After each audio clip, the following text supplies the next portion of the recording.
안녕하십니까? 오늘은 요한복음 9장부터 12장까지 보고 시편을 보겠습니다. 요한복음 들어와서 조금 양이 계속 너무 분량이 길어졌었는데요. 오늘 최대한 좀 이렇게 심플하게 간략간략하게 좀 소개해드리도록 하겠습니다. 우선 구조를 볼 때 요한복음을 제가 이제 기본적으로 해석하는 구조는 절기를 기준으로 나눈다 했었죠. 이 9장 10장까지는 앞에서 이어지는 7장부터 이어지는 초막절 기간에 있었던 일들이에요. 그래서 초막절 기간에 있었던 일들이 10장까지 이어지고 이 10장 뒤쪽에 보면은 이 수전절이라는 또 다른 절기가 등장합니다. 그래서 여기까지 요 위까지가 초막절 그리고 22절부터 수전절이구나라고 할 수 있겠고요. 그리고 이제 12장 6월절 엿새전 말씀드렸죠. 정확히는 11장 맨 아랫부분부터 보면은 이제 6월절이 가까이 왔다 하는 이야기부터 출발하거든요. 그래서 이제 제가 설명해드리는 구분법이 지금 이 요한복음 장 나눠진 거하고 너무 다르지 않냐, 이렇게 장이 딱 뭐랄까요, 제가 말씀드리는 구분에 맞춰서 나눠져 있으면 참 좋을 텐데 이 장을 나눌 때만 해도 요한복음을 절기 중심으로 봐야 된다라는 생각을 하신 분들은 별로 없으셨던 것 같아요. 그런데 이제 지금은 많진 않지만 이렇게 절기 중심으로 보시는 분들이 그래도 꽤 있다라는 말씀을 드리고요.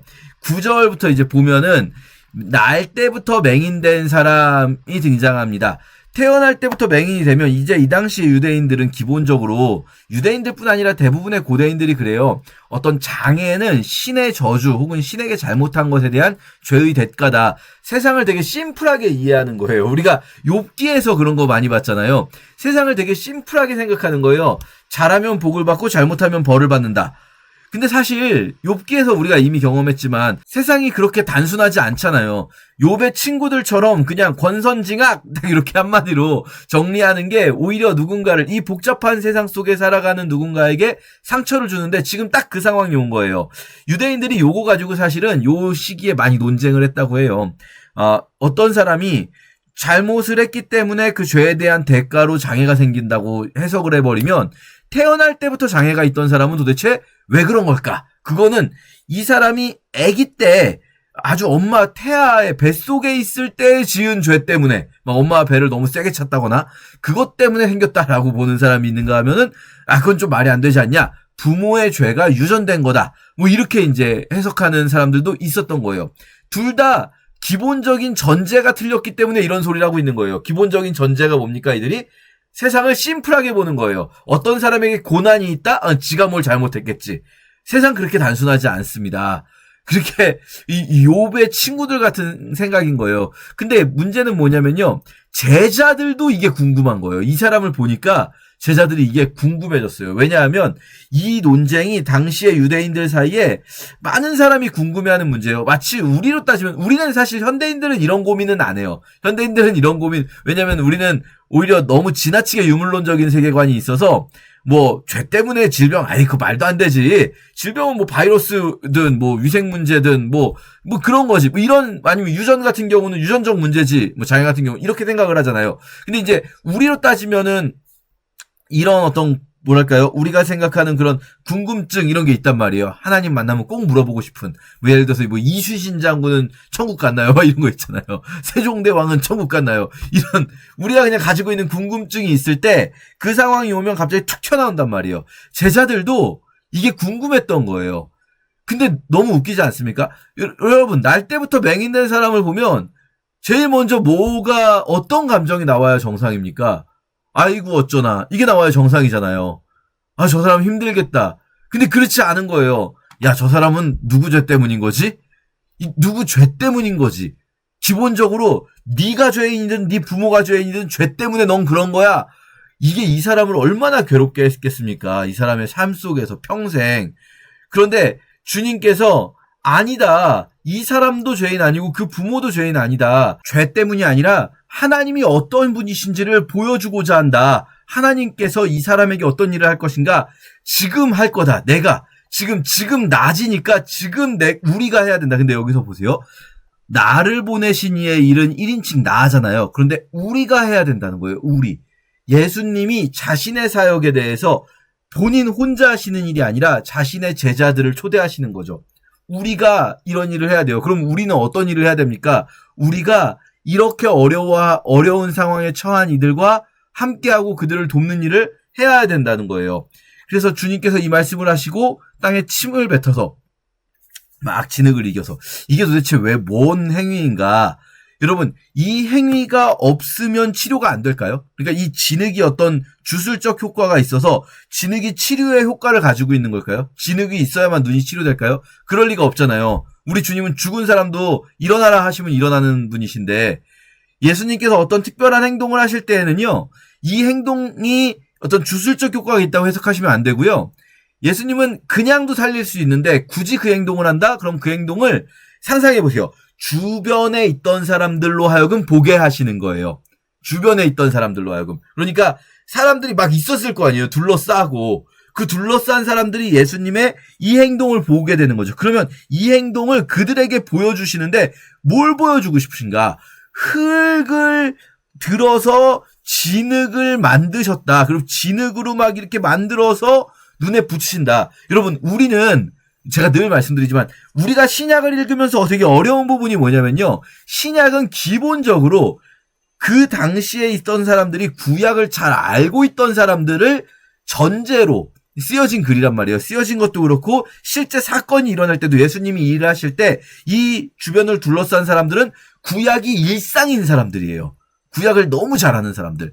자, 그러면 진흙을 이렇게 빚어서 거기에 침을 후 뱉으면 이게 뭘 상상하게 될까요, 여러분? 어떤 걸 연상시킨다고 생각되세요? 여러분 아는 부분이에요.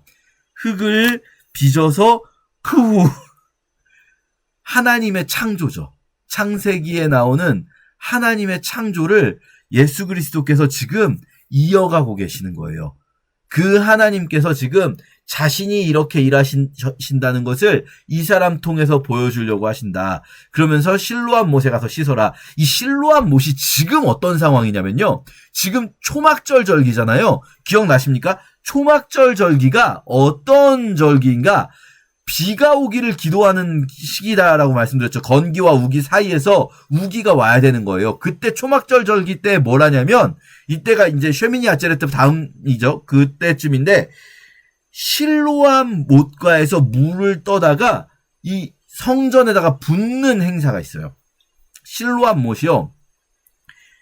여러분 우리가 요거 제가 설명 안 하고 넘어갔었네요. 히스기야 때 전쟁이 있었고 그 히스기야가 전쟁 준비를 아시리아와의 전쟁 준비를 할 때 예루살렘 성은 고지대에 있잖아요. 그러다 보니까 물이 부족해요. 깨끗한 물. 적당히 씻을 물 같은 경우는 비가 온 거를 저장했다가 쓸 수 있지만 그걸 마시기는 어렵잖아요. 그런데 이 예루살렘에 물을 공급하기 위해서 어떤 일을 하냐면 물이 더 높게 해서 오는 시냇물 있잖아요. 그럼 그거를 지하 터널을 뚫어가지고 아주 낮은 폭으로지만 계속 조금씩 낮게 지하 터널을 길게 뚫어서 예루살렘 안에서 물이 나오게 했어요. 그게 실로암 못이에요. 이게 예루살렘에서 거의 유일하게 고대에 깨끗한 물이 나오는 거예요. 이게 빗물 고인 게 아니라 깨끗한 물을 쭉 물길을 지하로 뚫어서 지금도 여러분 가보시면 있습니다. 히스기야 터널이라고 해서 이 터널이 지금도 존재해요. 고대에 뚫은. 그러니까요, 이 실로암 못은요, 예루살렘에서 가장 깨끗한 물이에요, 고대에.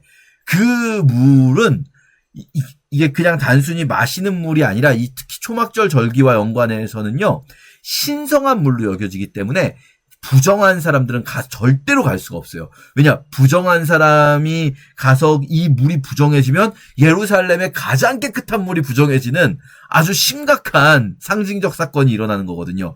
그러면 실로암으로 왜 실로암에 가서 씻으라 하셨겠습니까? 이 사람이 그동안은 실로암에 못 가는 사람이에요. 부정한 사람, 죄 있는 사람, 본인이 죄인이든 그 부모가 죄인이든. 하지만 이제 실로암으로 가서 씻으라 하시는 거예요. 그래서 실로암 번역을 여기다가 이제 괄호로 표현했는데 보냄을 받았다라는 뜻이 왜 실로암이 보냄을 받았다는 뜻이냐면은 원래 히스기야 때는 이쪽에 있는 물을 일로 보냈다라는 뜻으로 실로암이라는 이름을 붙인 거예요. 보내어진 물이라는 뜻인 거죠. 그런데 여기서 그것이 재해석되죠. 그 이름이. 이게 요한복음은요. 그러니까 어떤 사건이 일어난 장소, 시간 이런 것들을 통해서 영적 의미를 요한이 다 발견하게 되는 거예요. 아, 그때 이게 괜히 그 시간에 그 장소에서 있었던 게 아니구나 깨닫게 되는 거죠. 이 사람이 보냄을 받은 사람이 되는 거죠. 이렇게 예수 그리스도로 인하여서 세상에 빛이신 예수 그리스도로 인해서 빛을 찾은 사람들은 세상으로 이제 다시 보내져야 되는 거예요. 그게 이제 실로암 목가 사건이죠. 이 사건이 결국 뭐가 되냐면 안식일에 눈뜬 사건이 되면서 바리새인들과 분쟁이 있게 돼요. 바리새인들 내부에서도 분쟁이 생깁니다. 전에 말씀드렸죠. 바리새인들이 다 동일한 의견을 가진 집단이 아니에요. 바리새인 내에서 예수를 부정하는 자가 있는가 하면 예수님의 동조하는 니고데모 같은 사람도 있는데, 여기 보세요. 이 사람이 안식일을 지키지 않는 걸 보니까 이 사람은 가짜야! 라고 하는 사람이 있는가 하면, 어떤 사람들은 아니 죄인이 어떻게 이런 표적을 행하냐, 이런 하나님이 보내신 자가 아니면 어떻게 이런 일을 하냐 라고 하면서 바리새인들 안에서도 분쟁이 있었다는 거예요. 자, 보세요. 우리가 마테마가 누가에서는 실제로 바리새인들 안에 분쟁이 있었어요. 있었을 거예요. 너무 자연스럽게. 근데 마테마가 누가에서는 그걸 별로 그렇게 중요하게 설명해 주지 않거든요. 바리새인 안에서의 분쟁. 근데 요한복음에서는 바리새인들 안에서의 분쟁, 그리고 바리새파 중에서 니고데모 같은 사람들 소개하고 있어요. 왜 그럴까요?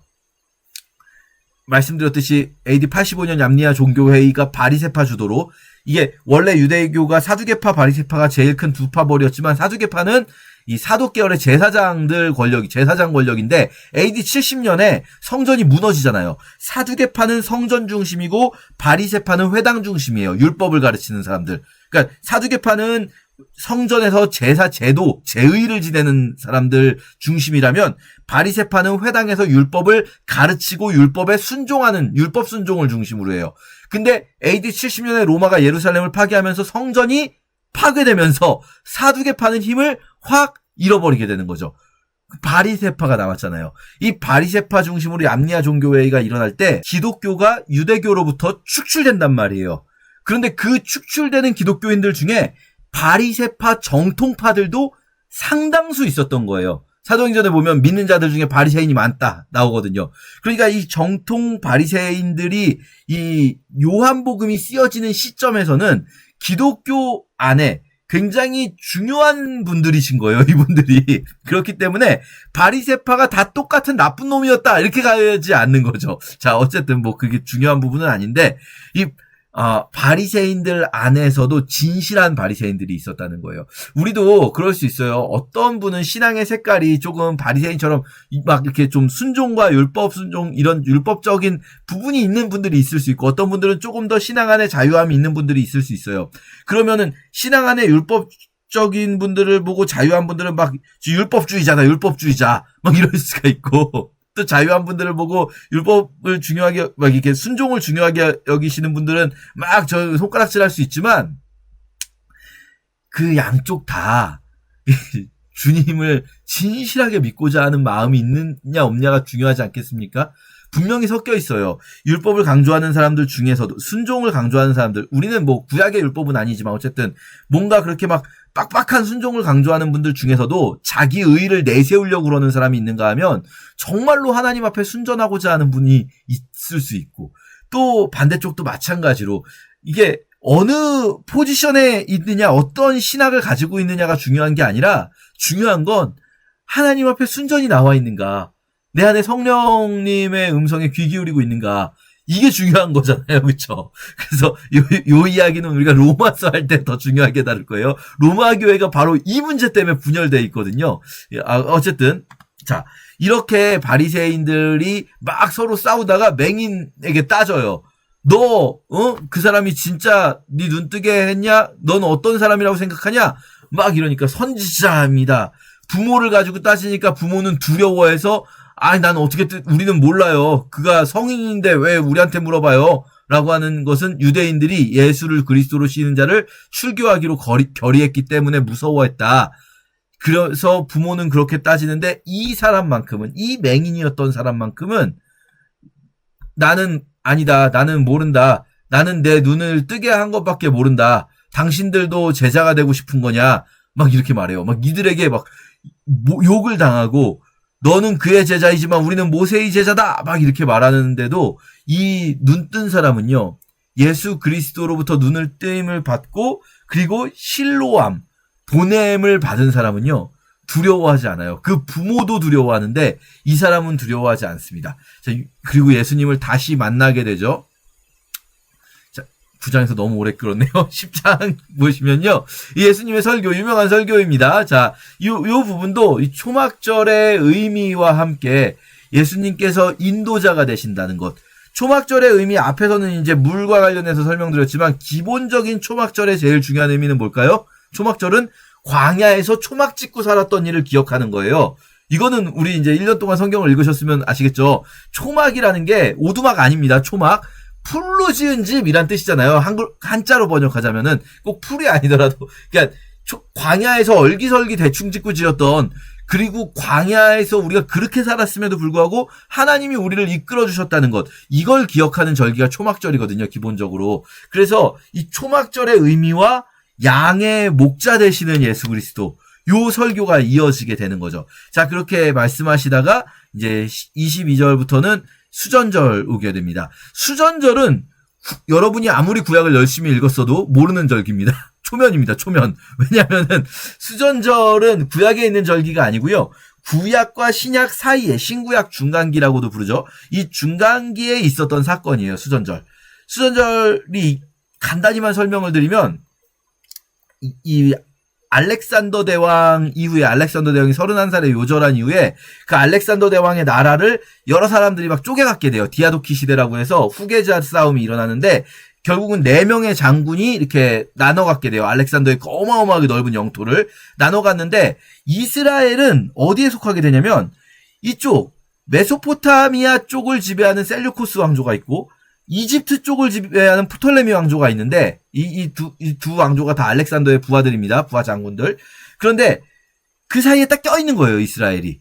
그러니까 이집트를 중심으로 하는 프톨레미 세력과 시리아를 중심으로 하는 셀류코스 세력이 이스라엘을 두고 충돌하다가 처음에 원래 프톨레미 쪽의 땅에 속해 있었는데 결국은 셀류코스 쪽으로 가게 돼요. 그 셀류코스 왕조의 나쁜 놈 중에 나쁜 놈 안티오쿠스 4세, 이거 여러분 기억 안 나실 수도 있는데 제가 요 얘기 다니엘서 할 때 다 말씀드렸던 내용이에요. 자, 어쨌든 나쁜 놈 중에 나쁜 놈 안티오쿠스 4세, 뭐 이름 몰라서입니다. 어쨌든 나쁜 놈 하나가 이 자기의 영토를 전부 다 그리스식으로 만들려고 해요. 왜냐? 알렉산더의 후예로서 이 안티오쿠스 4세가 사실은 열등감이 강한 사람이에요. 왜냐면 어려서 로마로 볼모로 잡혀갔던 사람이거든요. 이 시점에 이제 알렉산더의 죽음 이후에 로마가 강해지기 시작하잖아요. 로마에 끌려갔다가 온 사람이에요. 그래서 왕이 된 거죠. 로마의 볼모로 있다가. 그러니까 저 로마에 대항하기 위해서 내 나라를 하나의 어떤 종교와 그걸로 묶어야겠다. 막 다 이방 종교들, 다른 나라들 각자의 종교 다 인정해주고 그러고 있다가는 나라를 강력하게 만들 수가 없겠다. 그리고 그 하나의 나라를 알렉산더 시대의 종교, 그리고 나는 알렉산더의 재림 같은 신의 현형 같은 자, 요렇게 이제 판을 짜려고 하는 거죠. 그러다 보니까 이스라엘의 예루살렘 성전을 제우스 신의 신전으로 바꾸고 싶은 거죠. 그리스에. 그래서 예루살렘 성전에서 돼지로 제우스에게 제사를 드리게 되고, 여기서 성전이 더럽혀지게 된 거예요. 성전이 더럽혀진 날. 그 성전이 더럽혀진 날, 기슬월 25일, 그 날이 이제 수전절인데요. 수전절은 그 날은 성전이 더럽혀진 날이잖아요. 근데 수전 하면은 성전을 닦을 수자 쓴 거예요. 닦을 수에 성전할 때 전자 써서 성전을 깨끗이 한 날이거든요. 왜 그런가? 요 사건 때문에 이스라엘 사람들 분노해서 저 몇 번 말씀드렸던 이스라엘의 독립국가가 생기게 돼요. 하스모니안 왕조 혹은 마카비 독립전쟁이라고도 부르는 이 전쟁을 통해서 3년 만에 같은 날 성전이 더럽혀진 그날 기슬레브월 25일에 그 같은 날에 성전을 회복하게 돼요. 그리고 성전을 다시 깨끗하게 하게 되죠. 그게 바로 수전절, 하누카라고 해요. 지금도 이스라엘 사람들이 초막절, 유월절만큼이나 크게 지키는 절기가 하누카, 수전절이에요. 이 날은 두 가지 의미를 동시에 가지고 있어요. 이 날 성전이 더럽혀졌고요. 이 날 성전이 회복됐어요. 이 같은 날이었다. 물론 이게 실제 같은 날이었을지 약간은 이 유대인들이 과장이 되게 심하거든요. 역사에 뻥을 집어넣었을지는 우리가 알 수 없으나 확실한 건 이 날의 의미, 유대인들이 받아들이는 이 날의 의미는 성전이 더럽혀진 날이며 동시에 성전이 깨끗하게 된 날이라는 거예요. 한우카. 이 한우카인데 한우카는 겨울에 있어요. 키슬레브월이 이제 그 다음 달이에요. 티시리월에. 그러니까 그 초막절로부터 한 2달 반 정도 뒤거든요. 수전절이. 초막절이 우기가 시작되는 시기라고 했잖아요. 그러면 수전절은 한 2달 반 뒤니까 수전절은 우기의 한가운데 있어요. 때는 겨울이라라는 번역은 사실 적절하지가 않은 게 이스라엘은 계절을 봄, 여름, 가을, 겨울로 얘기하잖아요. 우기와 건기로 얘기하죠. 때는 우기였다라는 거예요. 우기였다. 그러면 여러분 상상해 보세요. 수전절. 때가 우기예요. 그럼 비가 오겠죠. 그런데 예수님께서 솔로몬 행각에서 거니셨대요. 행각이라는 게 뭐냐면 우리 베데스다에도 행각이 있었다고 하잖아요. 지붕은 막혀 있는데 옆은 뚫려 있는 곳. 지붕은 막혀 있지만 옆은 뚫려 있어서 밖으로 다 이렇게 바람 다 들어오는 그런 곳이 그러니까 길게 처마가 있는 곳이라고 생각하시면 돼요. 그걸 행각이라고 하는데 그러면 이 성전 안에 있는 솔로몬 행각에서 보면 비가 추적추적 내리고 있겠죠. 우기니까. 그러면 수전절의 축제의 분위기와 수전절의 이 성전이 더럽혀진 것을 애통하는 분위기 중에 어떤 분위기를 강조하고 싶을까요, 지금? 애통의 분위기. 성전이 더럽혀진 것의 분위기. 이 성전에 더럽혀진 것의 분위기 속에서 유대인들이 마음이 혼란스러운 거예요. 언제까지 우리 마음을 의욕하게 할 겁니까? 아니, 확실하게 얘기를 해주든지. 근데 그때 예수님께서 정말로 확실한 말씀을 하세요. 나와 아버지는 하나다. 나와 아버지는 하나다. 이거는요, 단순히 그리스도, 메시아라는 것보다 훨씬 세요. 사실 유대인들이 생각하는 메시아는요, 하나님과 동일 인물이 아니에요. 하나님이 사용하는 하나님의 사람이지 선지자보다는 조금 더 하나님이 중요하게 사용하시는 사람인 거지 하나님하고 동등하다고 할 수는 없어요. 그런데 예수님께서는 그들은 그걸 물어본 거예요. 당신이 메시아냐? 그리스도가 메시아라는 히브리어의 그 헬라어 표현입니다. 당신이 메시아냐? 그리스도냐? 라고 질문했더니 예수님께서 나는 아버지와 하나다. 라고 말씀하시죠. 니네 이거 받을 수 있겠어? 니네는 나를 믿지 않으니까 내 양이 아니니까 니네는 내 말을 못 믿는 거야. 라고 하면서 하니까 이들이 돌로 쳐 죽이려고 하시죠. 그러면서 예수님께서 이 자리를 피해 가세요. 이 자리를 피해서 떠나가시게 되는데요. 예수께서 그 손에서 벗어나서 요단강 건너편으로 가십니다. 자, 이 시기 수전절에서 죽으시면 안 되는 거예요. 6월절에서 죽으셔야죠. 자, 그리고 수전절 기간에 있었던 일이 또 하나가 있어요. 예수님께서 요단강을 건너서 피하셨는데 요때에 베다니에 사는 나사로가 죽게 됩니다. 그리고 예수님이 돌아오시게 되죠. 자, 보세요. 수전절의 의미가 뭡니까? 죽음과 회복. 딱 얼마 걸렸다고요? 정확히 3년. 딱 3년. 죽은 성전이 3년 후에 회복되는 것. 그것을 표현하는 또 하나의 표현이 나사로의 죽음을 예수께서 살리시는 거죠.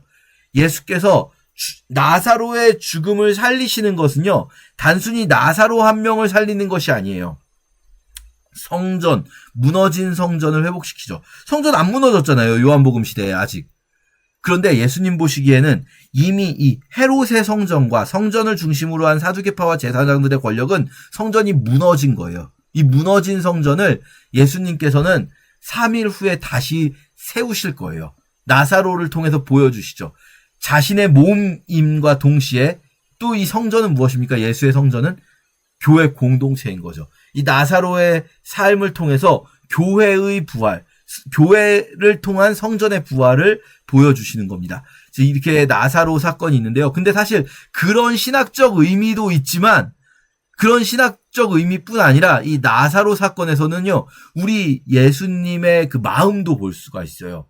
왜냐면요, 예수님은요, 이 나사로의 죽음을 슬퍼하는 자들을 보면서 예수님이 우세요. 너무나 독특한 일이죠. 왜냐면요, 예수님이 나사로가 죽은 게 불쌍해서 우셨을 수가 없는 게 예수님 지금 나사로 살리려고 오신 거잖아요.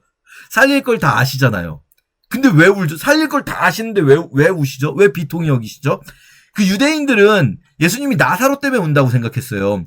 하지만 예수님은요, 유대인들이 우는 것을 보시고 비통히 여기시고 불쌍히 여기신 거예요. 근데 그 어느 정도로 불쌍히 여기셨냐? 우실 정도로. 그 나사로의 죽음 때문에 슬퍼하는 그 가족들과 나사로의 죽음 때문에 애통하는 그 친구들을 보시면서 그들의 그 아픔을 보시고 예수님 우신다는 거예요. 우리의 아픔을 보시고 예수님이 눈물 흘리신다는 거죠. 예수님 그런 분이라는 거예요. 그냥 단순히 어떤 신학적 메시지를 전달하고자 하시는 분이 아니라 우리의 마음을 하나하나 다 아세요. 때로는 어쩌면은 우리는 그런 생각할 수도 있어요.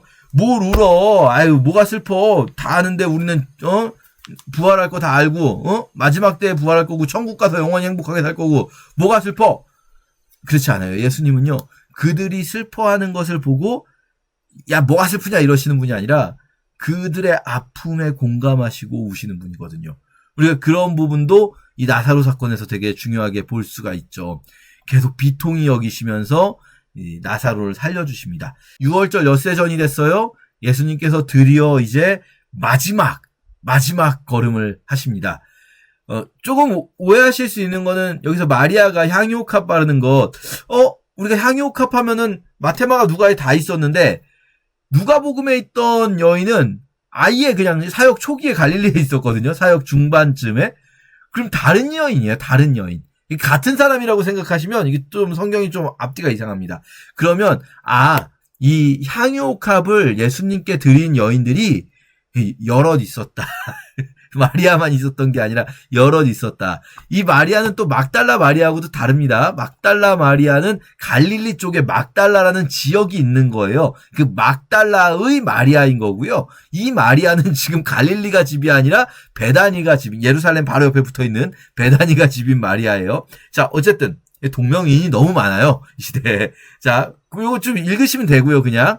그리고 이제 예수님께서 죽으러 가시는 그 상황, 이제는 때가 됐다 하시는 사인이 있어요. 그동안 계속 내 때가 이르지 않았다라고 하면서 피하셨잖아요. 자리를. 수전절에도 피하셨잖아요. 그런데 이제 때가 됐다라고 하는 장면이 어떤 장면에서 이제 때가 됐다고 하냐면요. 여기서 인자가 영광을 얻을 때가 왔도다 이렇게 대답하시거든요. 그게 뭐냐면 어떤 일종의 예수님이 기다리신 사인 같은 거였나 봐요. 이게.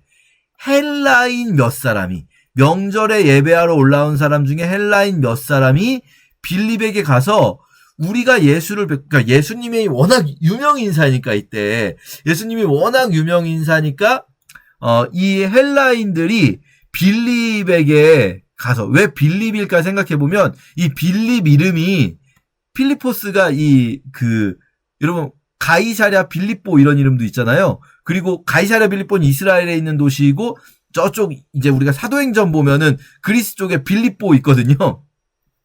빌립이라는 이름이 알렉산더 대왕의 아버지예요. 알렉산더 대왕의 아버지 이름을 따서 한 거니까 이방식 이름이에요. 이방식 이름. 그러니까 아마도 이 사람이 헬라식 이름이죠. 헬라식 이름을 가지고 있는 걸 보면 헬라어를 좀 할 줄 아는 게 아닌가라는 상상을 좀 해볼 수 있어요. 어쨌든 간에 헬라 사람들이 빌립을 통해서 우리 당신 선생님 좀 소개시켜 주세요 하니까 빌립이 안드레에게 말하고 안드레와 빌립이 예수님께 가서 예수님 저기 헬라인들이 왔는데 저 그리스 사람들이 주님 좀 보고 싶다고 하는데 한번 시간 좀 내주실 수 있으세요? 요구한 거예요. 그냥 설마 요게 예수님을 죽일 줄은 생각도 못했겠죠. 빌립은. 그런데 예수님이 갑자기 이 얘기를 들으시더니 때가 됐다. 이제 한 알의 미랄이 땅에 떨어져 죽을 때가 됐다. 라고 말씀을 하세요. 도대체 왜 그럴까요? 일종의 어떤 사인으로서 이 헬라인들이 와서, 그러니까 예수님이 기다리신 건, 이건 추측입니다만 어쩌면은 예수님은 6월절을 기다리심과 동시에 그 6월절에 어떤 일이 하나님 안에서 예약되어 있었냐면, 이방까지 복음이 퍼져나갈 준비. 이 복음이 이방까지 쫙 퍼져나갈 수 있는 준비가 되었다라는 신호가 이방인들이 이 예수 그리스도의 복음에 관심을 가지고 있다는 것, 이게 이제 예수님께서 생각하시는 때가 된 거죠. 그러면서 예수님께서 쭉 이제 영광스럽게 영광을 받으실 때로 나아가기 시작합니다. 우리가 이렇게 요한복음 12장까지 읽겠습니다. 제9장. 예수께서 길을 가실 때에 날 때부터 맹인된 사람을 보신지라. 제자들이 물어 이르되, 라삐여, 이 사람이 맹인으로 난 것이 누구의 죄로 인함이니이까? 자기니이까 그의 부모니이까? 이 사람이나 그 부모의 죄로 인한 것이 아니라 그에게서 하나님이 하시는 일을 나타내고자 하심이라. 때가 아직 낮음에 나를 보내신 이의 일을 우리가 하여야 하리라. 밤이 오리니 그때는 아무도 일할 수 없느니라. 내가 세상에 있는 동안에는 세상의 빛이로라. 이 말씀을 하시고 땅에 침을 뱉어 진흙을 이겨 그의 눈에 바르시고, 실로암 못에 가서 씻으라. 실로암은 번역하면 보냄을 받았다는 뜻이라. 이에 가서 씻고 밝은 눈으로 왔더라. 이웃 사람들과 전에 그가 거린인 것을 보았던 사람들이 이르되, 이는 앉아서 구걸하던 자가 아니냐? 그 사람이라. 아니라 그와 비슷하다.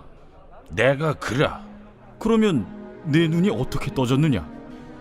예수라 하는 그 사람이 진흙을 이겨 내 눈에 바르고 나더러 실로암에 가서 씻으라 하기에 가서 씻었더니 보게 되었노라. 그가 어디 있느냐? 알지 못하노라. 그들이 전에 맹인이었던 사람을 데리고 바리새인들에게 갔더라. 예수께서 진흙을 이겨 눈을 뜨게 하신 날은 안식일이라. 그러므로 바리새인들도 그가 어떻게 보게 되었는지를 물으니, 그 사람이 진흙을 내 눈에 바르매 내가 씻고 보나이다. 바리새인 중에 어떤 사람은 말하되, 이 사람이 안식일을 지키지 아니하니 하나님께로부터 온 자가 아니라. 죄인으로서 어떻게 이러한 표적을 행하겠느냐? 그들 중에 분쟁이 있었더니 이에 맹인되었던 자에게 다시 묻되, 그 사람이 내 눈을 뜨게 하였으니 너는 그를 어떠한 사람이라 하느냐? 선지자니이다. 유대인들이 그가 맹인으로 있다가 보게 된 것을 믿지 아니하고 그 부모를 불러 묻되, 이는 너희 말에 맹인으로 났다 하는 너희 아들이냐? 그러면 지금은 어떻게 해서 보느냐? 이 사람이 우리 아들인 것과 맹인으로 난 것을 아나이다. 그러나 지금 어떻게 해서 보는지 또는 누가 그 눈을 뜨게 하였는지 우리는 알지 못하나이다. 그에게 물어보소서. 그가 장성하였으니 자기 일을 말하리이다. 그 부모가 이렇게 말한 것은 이미 유대인들이 누구든지 예수를 그리스도로 시인하는 자는 출교하기로 결의하였으므로 그들을 무서워함이로라. 이러므로 그 부모가 말하기를 그가 장성하였으니 그에게 물어보소서 하였더라.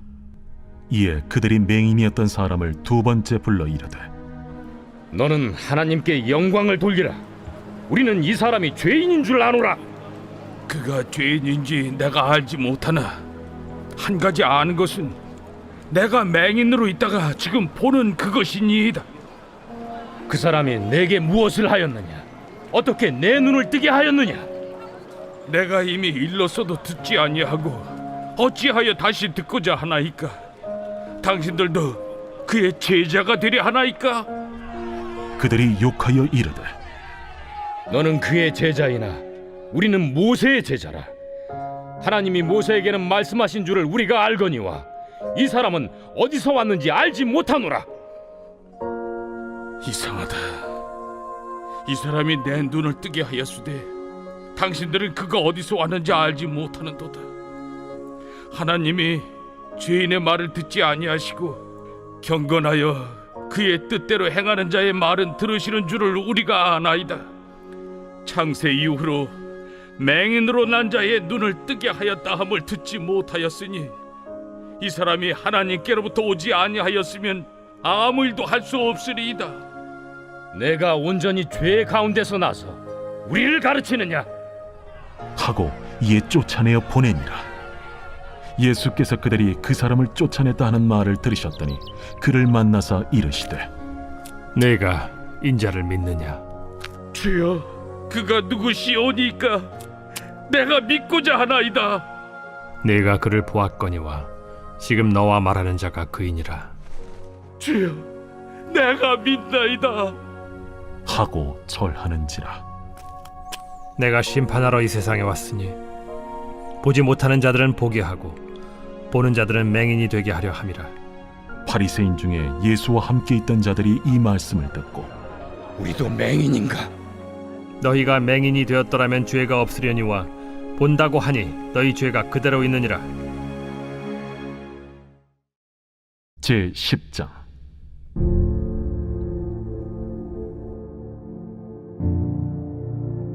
내가 진실로 진실로 너희에게 이르노니 문을 통하여 양의 우리에 들어가지 아니하고 다른 데로 넘어가는 자는 절도며 강도요 문으로 들어가는 이는 양의 목자라. 문지기는 그를 위하여 문을 열고 양은 그의 음성을 듣나니 그가 자기 양의 이름을 각각 불러 인도하여 내느니라. 자기 양을 다 내놓은 후에 앞서가면 양들이 그의 음성을 아는 고로 따라오되 타인의 음성은 알지 못하는 고로 타인을 따르지 아니하고 도리어 도망하느니라. 예수께서 이 비유로 그들에게 말씀하셨으나 그들은 그가 하신 말씀이 무엇인지 알지 못하니라. 그러므로 예수께서 다시 이르시되 내가 진실로 진실로 너희에게 말하노니 나는 양의 문이라. 나보다 먼저 온 자는 다 절도요 강도니 양들이 듣지 아니하였느니라. 내가 문이니 누구든지 나로 말미암아 들어가면 구원을 받고 또는 들어가며 나오며 꼴을 얻으리라. 도둑이 오는 것은 도둑질하고 죽이고 멸망시키려는 것뿐이요 내가 온 것은 양으로 생명을 얻게 하고 더 풍성히 얻게 하려는 것이라. 나는 선한 목자라. 선한 목자는 양들을 위하여 목숨을 버리거니와 삭구는 목자가 아니요 양도 제 양이 아니라. 이리가 오는 것을 보면 양을 버리고 달아나나니 이리가 양을 물어가고 또 해치느니라. 달아나는 것은 그가 삭군인 까닭에 양을 돌보지 아니함이나 나는 선한 목자라. 나는 내 양을 알고 양도 나를 아는 것이 아버지께서 나를 아시고 내가 아버지를 아는 것 같으니 나는 양을 위하여 목숨을 버리노라. 또 이 우리에 들지 아니한 다른 양들이 내게 있어 내가 인도하여야 할 터이니 그들도 내 음성을 듣고 한 무리가 되어 한 목자에게 있으리라. 내가 내 목숨을 버리는 것은 그것을 내가 다시 얻기 위함이니 이로 말미암아 아버지께서 나를 사랑하시느니라. 이를 내게서 빼앗는 자가 있는 것이 아니라 내가 스스로 버리노라. 나는 버릴 권세도 있고 다시 얻을 권세도 있으니 이 계명은 내 아버지에게서 받았노라.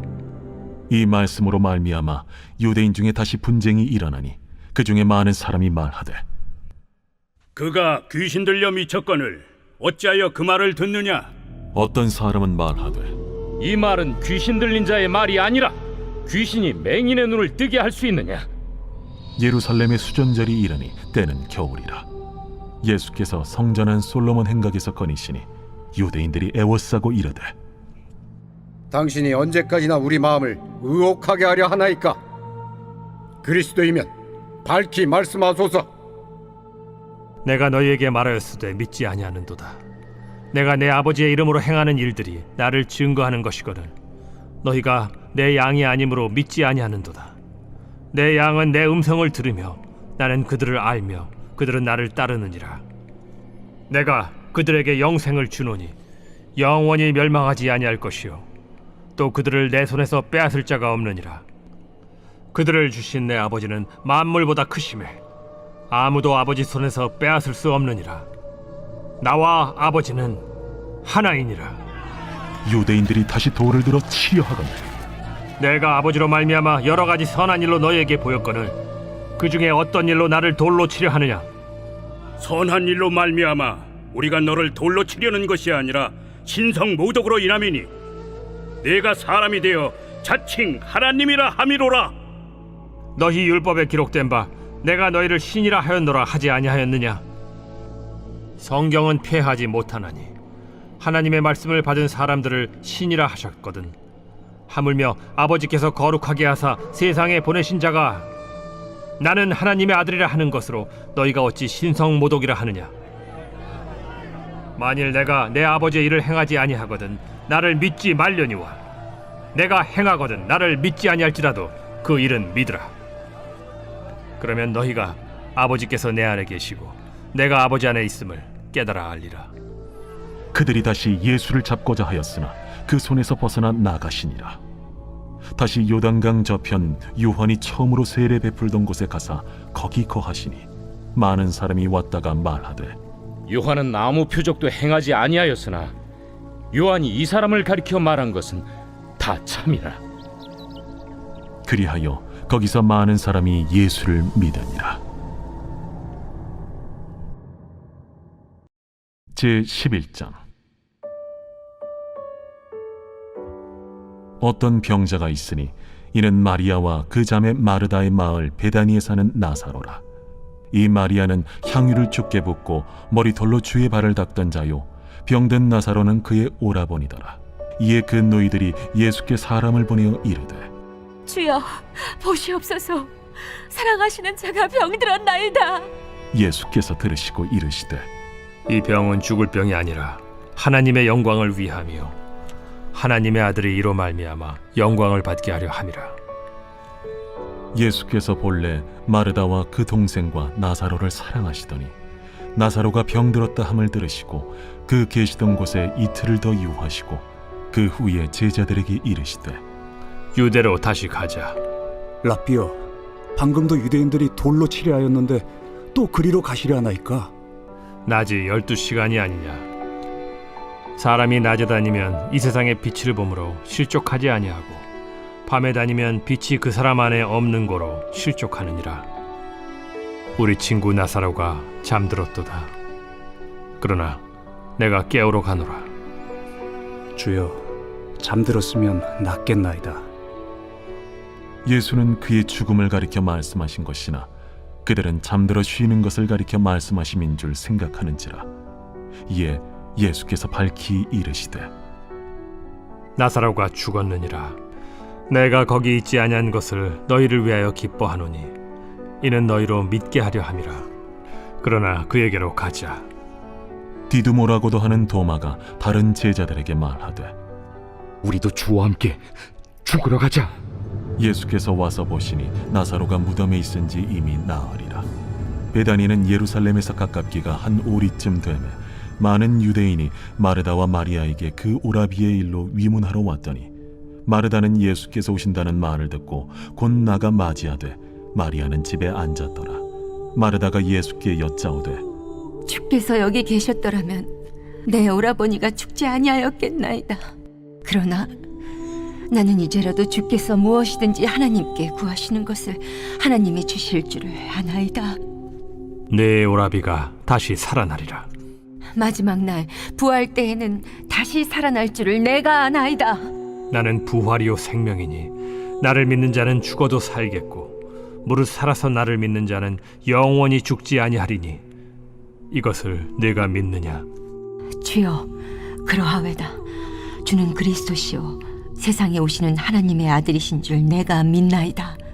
이 말을 하고 돌아가서 가만히 그 자매 마리아를 불러 말하되 선생님이 오셔서 너를 부르신다. 마리아가 이 말을 듣고 급히 일어나 예수께 나아가매 예수는 아직 마을로 들어오지 아니하시고 마르다가 맞이했던 곳에 그대로 계시더라. 마리아와 함께 집에 있어 위로하던 유대인들은 그가 급히 일어나 나가는 것을 보고 곡하러 무덤에 가는 줄로 생각하고 따라가더니 마리아가 예수 계신 곳에 가서 배웠고 그 발 앞에 엎드려 이르되 주께서 여기 계셨더라면 내 오라버니가 죽지 아니하였겠나이다. 예수께서 그가 우는 것과 또 함께 온 유대인들이 우는 것을 보시고 심령의 비통이 여기시고 불쌍히 여기사 이르시되 그를 어디 두었느냐? 주여, 와서 보옵소서. 하니 예수께서 눈물을 흘리시더라. 이에 유대인들이 말하되 보라, 그를 얼마나 사랑하셨는가. 맹인의 눈을 뜨게 한 이 사람이 그 사람은 죽지 않게 할 수 없었더냐? 이에 예수께서 다시 속으로 비통히 여기시며 무덤에 가시니 무덤이 굴이라 돌로 막았거늘 돌을 옮겨 놓으라 하시니 그 죽은 자의 누이 마르다가 이르되 주여, 죽은 지가 나흘이 되었음에 벌써 냄새가 나나이다. 내 말이 네가 믿으면 하나님의 영광을 보리라 하지 아니하였느냐? 하시니 돌을 옮겨 놓으니 예수께서 눈을 들어 우러러보시고 이르시되 아버지여, 내 말을 들으신 것을 감사하나이다. 항상 내 말을 들으시는 줄을 내가 알았나이다. 그러나 이 말씀하옵는 것은 둘러선 무리를 위함이니 곧 아버지께서 나를 보내신 것을 그들로 믿게 하려 함이니이다. 이 말씀을 하시고 큰 소리로 나사로야, 나오라. 부르시니 죽은 자가 수족을 배로 동인 채로 나오는데 그 얼굴은 수건에 쌓였더라. 풀어놓아 다니게 하라. 마리아에게 와서 예수께서 하신 일을 본 많은 유대인이 그를 믿었으나 그 중에 어떤 자는 바리새인들에게 가서 예수께서 하신 일을 알리니라. 이에 대제사장들과 바리새인들이 공회를 모으고 이르되 이 사람이 많은 표적을 행하니 우리가 어떻게 하겠느냐? 만일 그를 이대로 두면 모든 사람이 그를 믿을 것이요, 그리고 로마인들이 와서 우리 땅과 민족을 빼앗아 가리라. 그 중에 한 사람 그 해 대제사장인 가야바가 그들에게 말하되 너희가 아무것도 알지 못하는도다. 한 사람이 백성을 위하여 죽어서 온 민족이 망하지 않게 되는 것이 너희에게 유익한 줄을 생각하지 아니하는도다. 이 말은 스스로 함이 아니요 그 해 대제사장이므로 예수께서 그 민족을 위하시고 또 그 민족만 위할 뿐 아니라 흩어진 하나님의 자녀를 모아 하나가 되게 하기 위하여 죽으실 것을 미리 말함이로라. 이날부터는 그들이 예수를 죽이려고 모의하니라. 그러므로 예수께서 다시 유대인 가운데 드러나게 다니지 아니하시고 거기를 떠나 빈들 가까운 곳인 에브라임이라는 동네에 가서 제자들과 함께 거기 머무르시니라. 유대인의 유월절이 가까우매 많은 사람이 자기를 성결하게 하기 위하여 유월절 전에 시골에서 예루살렘으로 올라갔더니 그들이 예수를 찾으며 성전에 서서 서로 말하되 너희 생각에는 어떠하냐? 그가 명절에 오지 아니하겠느냐? 이는 대제사장들과 바리새인들이 누구든지 예수 있는 곳을 알거든 신고하여 잡게 하라 명령하였음이로라. 제12장 유월절 엿새 전에 예수께서 베다니에 이르시니 이곳은 예수께서 죽은 자 가운데서 살리신 나사로가 있는 곳이라. 거기서 예수를 위하여 잔치할세 마르다는 일을 하고 나사로는 예수와 함께 앉은 자 중에 있더라. 마리아는 지극히 비싼 향유 곧 순전한 나드 한 건을 가져다가 예수의 발에 붓고 자기 머리털로 그의 발을 닦으니 향유 냄새가 집에 가득하더라.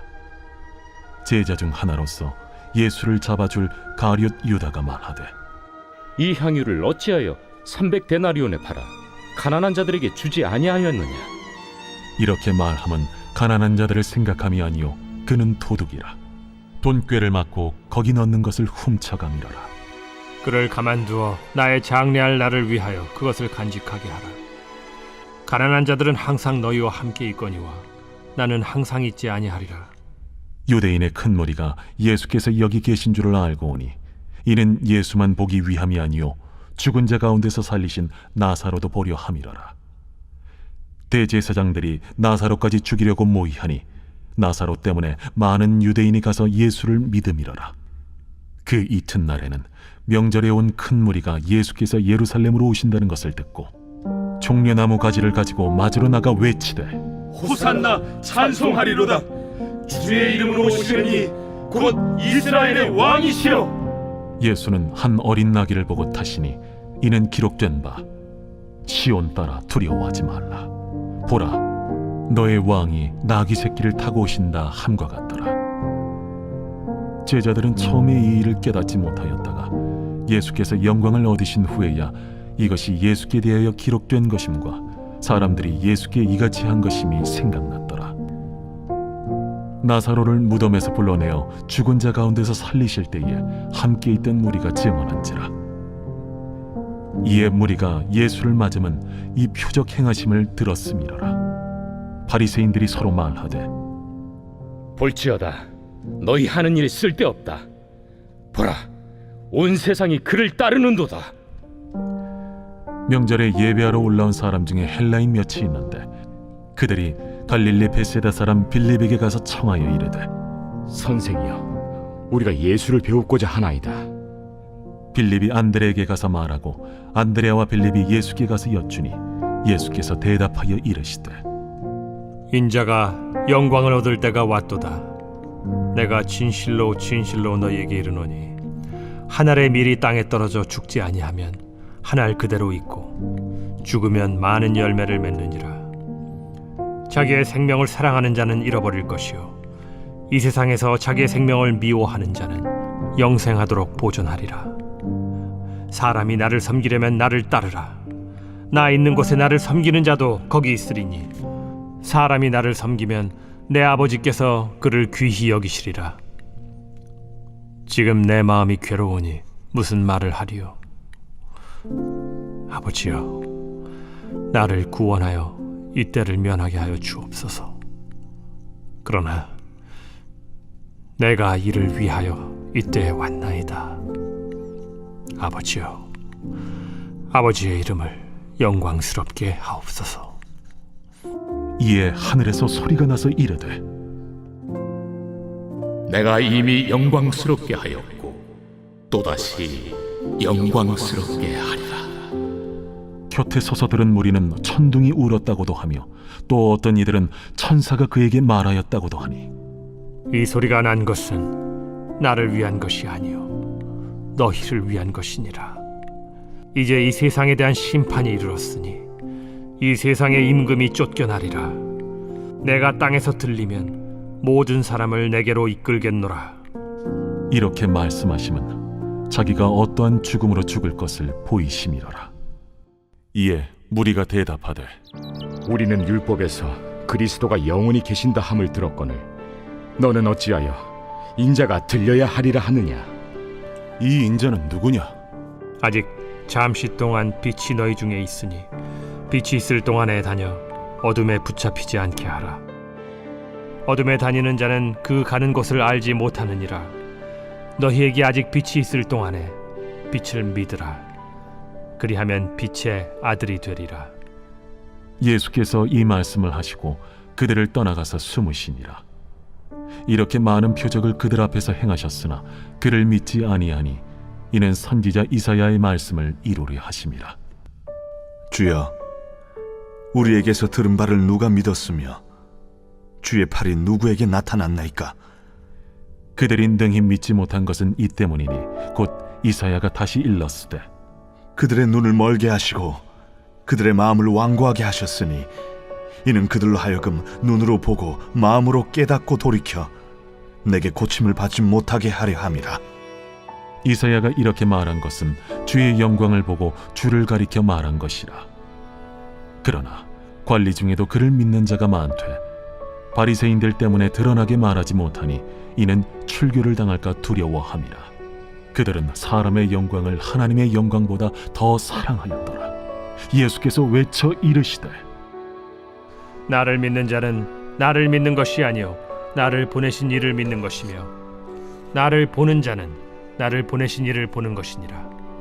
나는 빛으로 세상에 왔나니 무릇 나를 믿는 자로 어둠에 거하지 않게 하려 함이로라. 사람이 내 말을 듣고 지키지 아니할지라도 내가 그를 심판하지 아니하노라. 내가 온 것은 세상을 심판하려 함이 아니요 세상을 구원하려 함이로라. 나를 저버리고 내 말을 받지 아니하는 자를 심판할 이가 있으니 곧 내가 한 그 말이 마지막 날에 그를 심판하리라. 내가 내 자의로 말한 것이 아니요 나를 보내신 아버지께서 내가 말할 것과 이룰 것을 친히 명령하여 주셨으니 나는 그의 명령이 영생인 줄 아노라. 그러므로 내가 이르는 것은 내 아버지께서 내게 말씀하신 그대로니라. 제 134편 성전에 올라가는 노래. 보라, 밤에 여호와의 성전에 서 있는 여호와의 모든 종들아, 여호와를 송축하라. 성소를 향하여 너희 손을 들고 여호와를 송축하라. 천지를 지으신 여호와께서 시온에서 내게 복을 주실지어다.